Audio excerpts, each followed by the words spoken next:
Divine Principle, Part 2, the Principle of Restoration. In Chapter 2, Moses and Jesus in the Providence of Restoration. And Section 3, the Providence of Restoration under the leadership of Jesus. In the beginning, Adam should have governed the angels, but due to his fall, human beings came under Satan's dominion and formed a hellish world. To restore this through indemnity, Jesus came as a second Adam to personally bring Satan to submission and establish the kingdom of heaven. However, Satan, who doesn't submit even to God, would by no means readily yield to Jesus and people of faith. Therefore, taking responsibility for having created human beings, God raised up Jacob and Moses and revealed through them the model course by which Jesus could subjugate Satan. Jacob walked the symbolic course to bring Satan to submission, while Moses walked the image course. Their courses pioneered the way for Jesus to walk the actual course. And in walking the worldwide course to restore Canaan, Jesus followed the model demonstrated in the national course to restore Canaan when Moses was working to subjugate Satan. God told Moses, "I will raise up for them a prophet like you from among their brethren, and I'll put my words in his mouth, and he shall speak to them all that I commanded him." By a prophet like you, God was referring to Jesus, who was to walk the same course Moses walked. But when Jesus said, "The Son can do nothing of his own accord, but only what he sees the Father doing, for whatever he does, that the Son does likewise," he meant that God had revealed the model course through Moses, and that he was following Moses' footsteps. Let's examine the providence of restoration centered on Jesus, drawing relevant comparisons between the three national courses to restore Canaan under Moses' leadership and the three worldwide courses to restore Canaan under Jesus' leadership. The first worldwide course to restore Canaan, the foundation of faith. In the first worldwide course to restore Canaan, the central figure entrusted with the mission to restore the foundation of faith was John the Baptist. From what position was John supposed to accomplish this mission?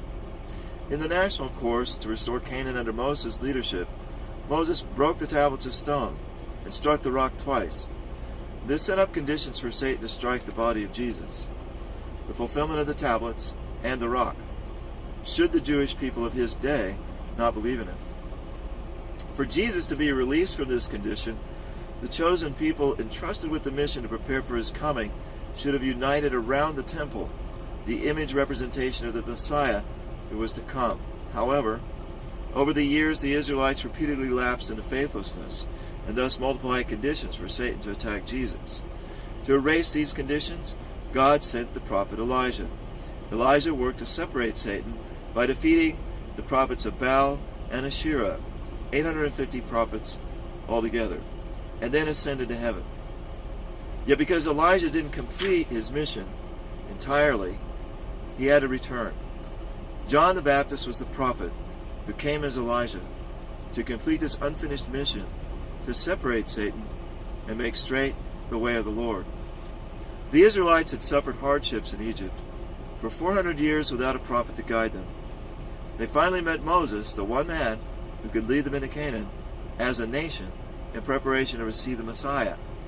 In a similar fashion, the Jewish people suffered all kinds of tribulations under the oppression of the Gentile nations of Persia, Greece, Egypt, Syria, and Rome without a prophet to guide them during the 400-year period of preparation for the advent of the Messiah, which began at the time of the prophet Malachi. They finally met John the Baptist, the one man who could lead them to the Messiah, who was coming to restore Canaan worldwide.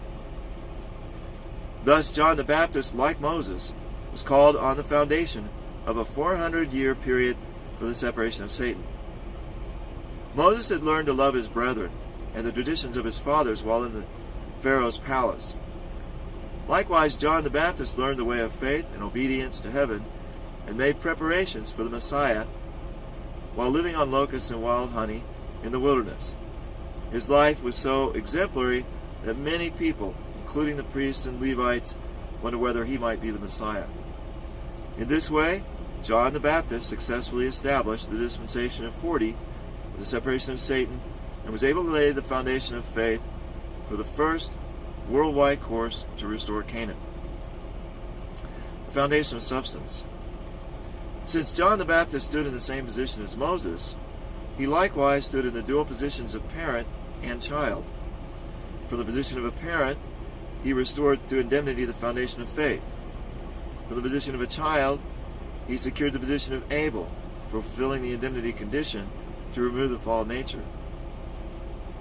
John the Baptist recovered the foundation on the world level comparable to that of Moses when he laid the foundation of faith for the first national course after 40 years inside the Pharaoh's palace. In Moses' day, God's desire at the first dispensation to start was that the Israelites develop trust in Moses when they witnessed him killing an Egyptian taskmaster.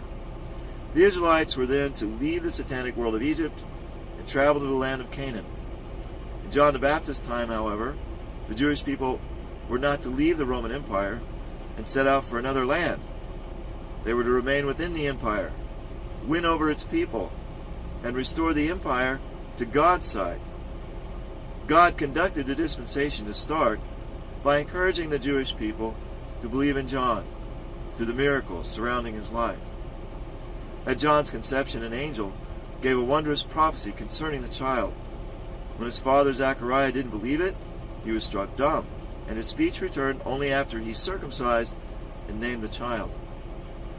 Through these and other miracles, the Israelites were convinced that John was a prophet sent by God. Fear came on all their neighbors, and all these things were talked about through all the hill country of Judea. And all who heard them laid them up in their hearts, saying, "What then will this child be? For the hand of the Lord was with him." Moreover, John led an illustrious life of prayer and asceticism in the wilderness, living on locusts and wild honey. The general public and even the priests admired him so highly that many thought he might be the Messiah. When Moses finished the 40-year period of indemnity in the Pharaoh's palace and killed the Egyptian, the Israelites should have been deeply inspired by his love for his people and followed him with faith. They would have gone straight into the Canaan without having to cross the Red Sea or wander in the wilderness and without the need of the tablets of stone, the Ark of the Covenant, or the tabernacle. Likewise, the Jewish people in Jesus' time were to believe in and follow John the Baptist, whom God had raised up through miracles and signs as the focus of their faith. Thus they would fulfill the indemnity condition to remove the fallen nature and lay the foundation of substance, thereby immediately establishing the foundation for the Messiah. The failure of the first worldwide course to restore Canaan.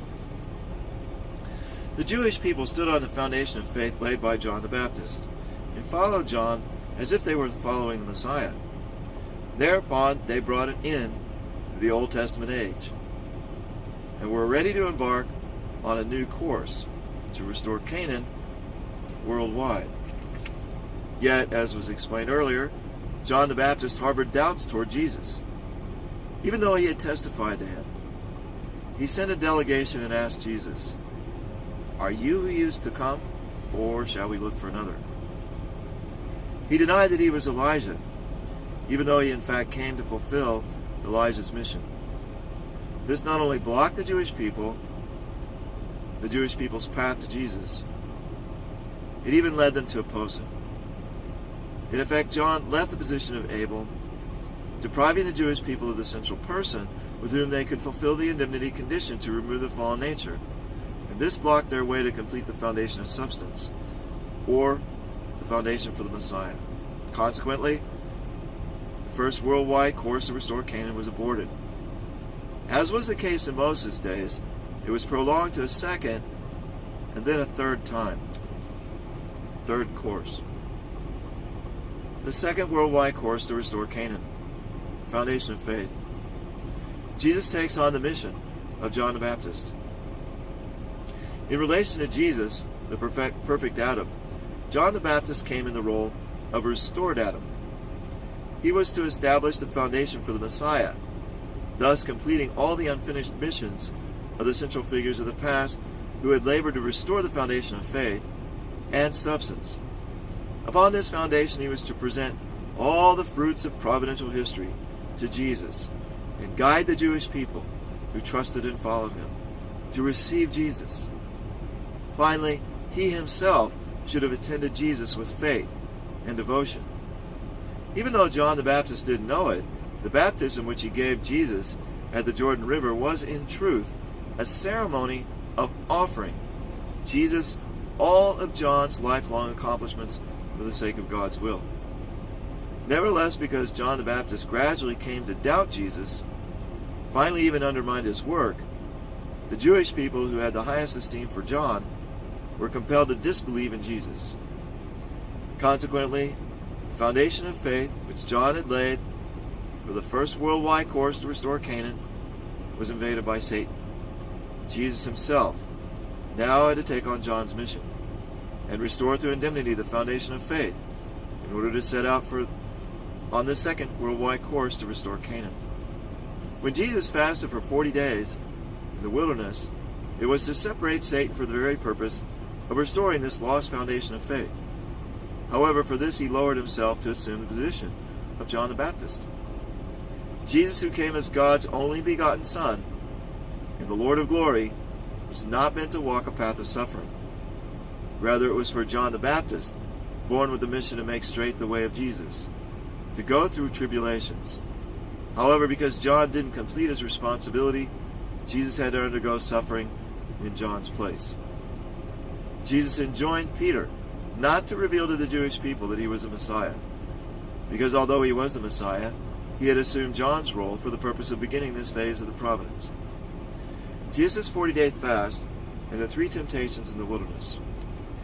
Let's examine the remote and immediate causes behind Jesus' 40-day fast and his 3 temptations. In the national course to restore Canaan, when Moses stood before the rock, he turned faithless and struck the rock twice. As a result, the rock, symbolizing Jesus, was defiled by Satan.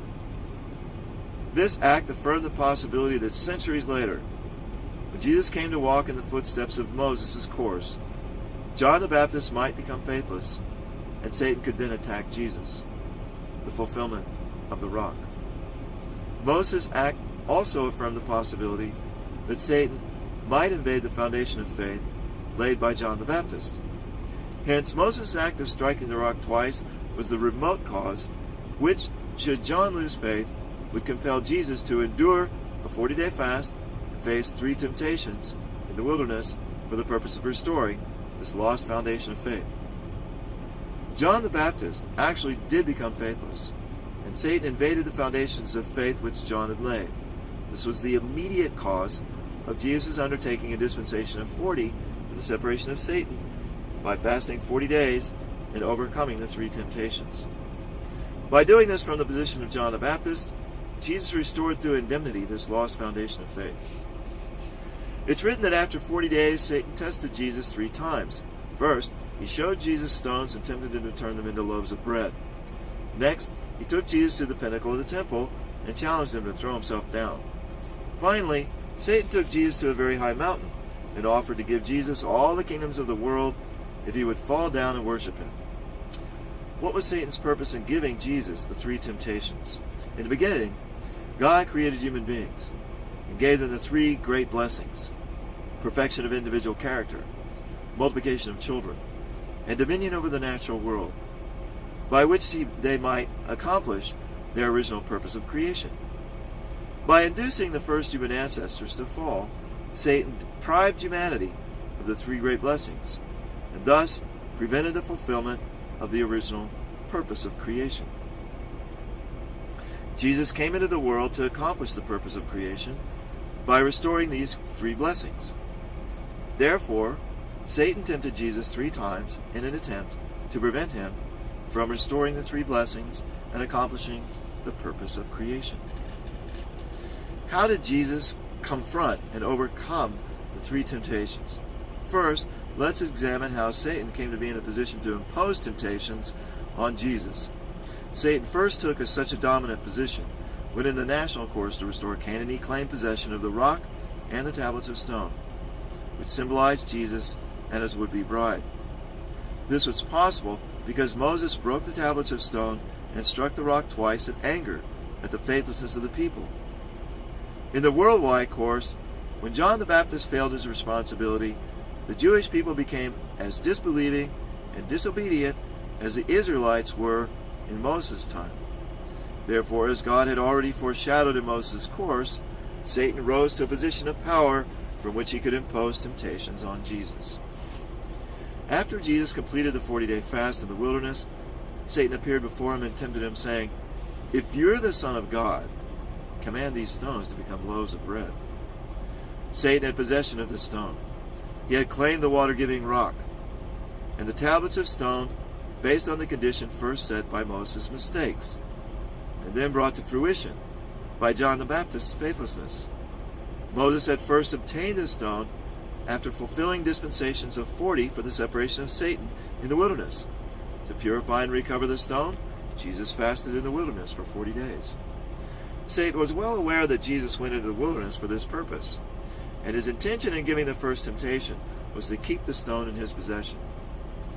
Jesus suffered from hunger in the wilderness, just as the Israelites had in Moses' day. When the Israelites could not overcome their hunger and fell into faithlessness, this eventually led Satan to claim possession of the stone. Likewise, if Jesus were to lose faith and satisfy his hunger by turning the stones into bread, abandoning his effort to restore the stone, Satan would possess the stone forever. Jesus' answer to this temptation was, "Man shall not live by bread alone, but by every word that proceeds from the mouth of God." Originally, human beings were created to live on two kinds of nourishment. The body lives on the nourishment obtained from the physical world, while the spirit lives by receiving love and truth from God.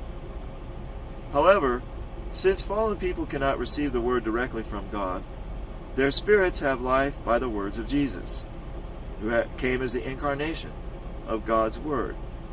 Jesus said, "I am the bread of life. Unless you eat the flesh of the Son of Man and drink his blood, you have no life in you." He meant that a person does not live a complete and wholesome life merely by eating bread to keep his body alive. His life is not full unless he lives by Jesus, who came as the life-giving nourishment for the spirit. Indeed, the stone in Satan's hands, signifying the rock, and the tablets of stone which Moses had lost, symbolized the very self of Jesus, who was being subjected to this temptation. In his reply, Jesus meant that although he was starving, he was less concerned about obtaining the bread which would keep his body alive than he was with becoming the incarnate Word of God, who could nourish every spirit with life. With that heart, Jesus was determined to triumph over Satan. Furthermore, this test was conducted so that Jesus might reestablish the position of the Messiah, the one who has attained perfection of his individual character,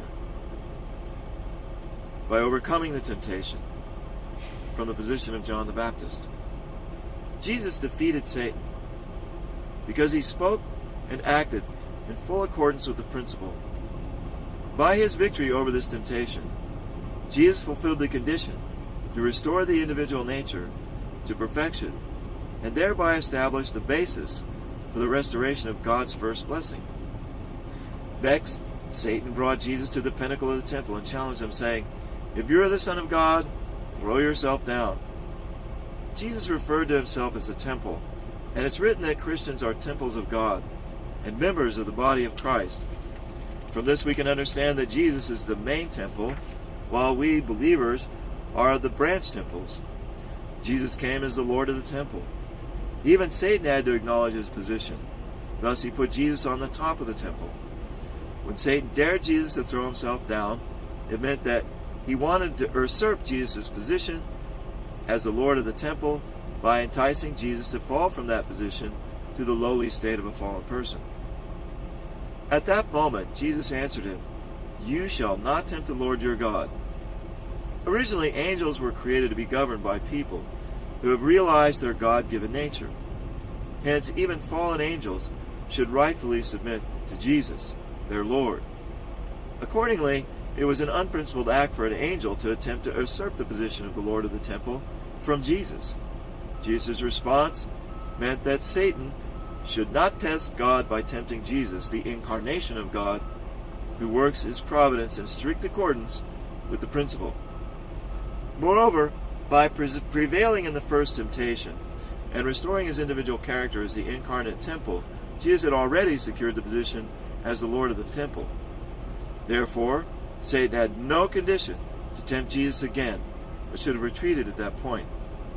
By overcoming the second temptation, Jesus, the main temple, the bridegroom, and the true parent of humanity, opened the way for all people of faith to be restored to the positions of branch temples, brides, and true children. Jesus thus established the basis upon which to restore God's second blessing. Finally, Satan took Jesus to a very high mountain and showed him all things under heaven, all their glory, saying, "All these I'll give you if you'll just fall down and worship me." Due to Adam's fall, human beings lost the qualification to be the lords of creation. They fell under the dominion of Satan, who usurped Adam's position as the creation's master. Coming in the capacity of a perfected Adam, Jesus was the Lord of creation, as is written, "For God has put all things in subjection under his feet." Because Satan knew this from his understanding of the principle, he led Jesus to the top of the mountain in a recognition of his position as Lord of creation. Satan then tempted Jesus, hoping that Jesus, the second Adam, might also submit to him as Adam had submitted to in the beginning. Jesus replied, "Begone, Satan, for it's written that you shall worship the Lord your God, and him only shall you serve." Angels were created as ministering spirits to revere and serve God, their Creator. By his answer, Jesus indicated that according to the principle, even a fallen angel like Satan should worship God. By the same token, he should honor and attend Jesus, who came as the body of the Creator. Furthermore, by overcoming the two previous temptations, Jesus already had laid the basis upon which to restore God's first and second blessings. Upon this foundation, he could naturally restore God's third blessing and govern the creation. Jesus said, "Begone, Satan," because there was no longer any basis for Satan to contend with Jesus over the natural world, which already stood on the firm foundation of his victory. By prevailing in the third temptation, Jesus set up the condition to restore dominion over the natural world, God's third blessing. The result of the 40-day fast and the three temptations. According to the principle of creation, God's purpose of creation is to be realized only when human beings pass through the three stages of origin, division, and union, and establish the four-position foundation. However, Satan blocked this ideal while the first human ancestors were still in the process of building the four-position foundation. Therefore, in the course of the providence of restoration, with its prolongations through three stages, God has tried to restore through indemnity all that was lost by working to fulfill dispensations of 40 for the separation of Satan. Jesus prevailed over the three temptations and fulfilled the 40-day fast as a dispensation of 40 for the separation of Satan. Thereupon, Jesus restored through indemnity, all at once, the following conditions which God had been seeking to fulfill through all dispensations of 40 for the separation of Satan throughout history. First, in the position of John the Baptist, Jesus restored through indemnity the foundation of faith for the second worldwide course to restore Canaan. In so doing, Jesus restored all that had been offered to God over the course of the providence for the purpose of laying the foundation of faith, including the offerings of Cain and Abel, Noah's ark, Abraham's sacrifice, Moses' tabernacle, and King Solomon's temple. Furthermore, Jesus restored through indemnity, all at once, all the dispensations of 40 for the separation of Satan, conducted during the 4,000 years since Adam, lost, despite the best efforts of central figures, to lay the foundation of faith. These included Noah's 40-day flood judgment, the three 40-year periods in the life of Moses, and his two 40-day fasts, the 40-day mission to spy out the land, the Israelites' 40 years of wandering in the wilderness, the 400 years from Noah to Abraham, the 400 years of slavery in Egypt, and all other periods characterized by the number 40, which have been lost since the Exodus. Second, by rising from John the Baptist's position to the position of the Messiah, Jesus paved the way for the fulfillment of God's three great blessings and the restoration of the four-position foundation.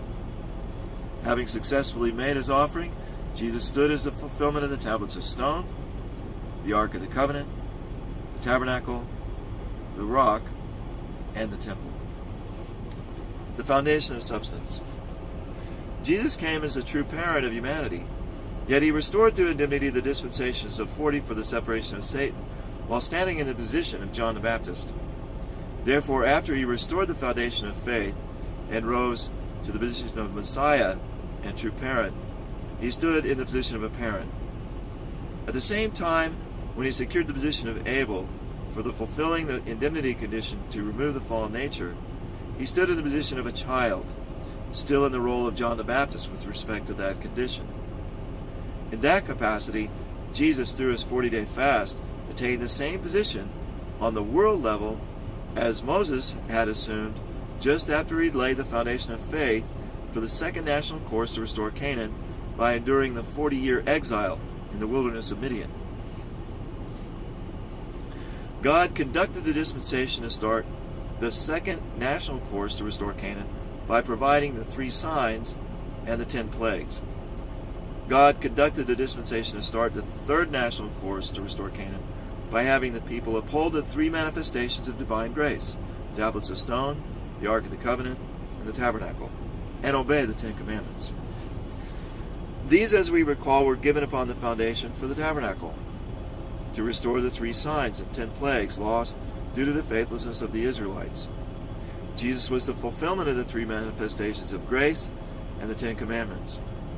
Therefore, God conducted the dispensation to start the second worldwide course to restore Canaan, based on Jesus' own words and miraculous deeds.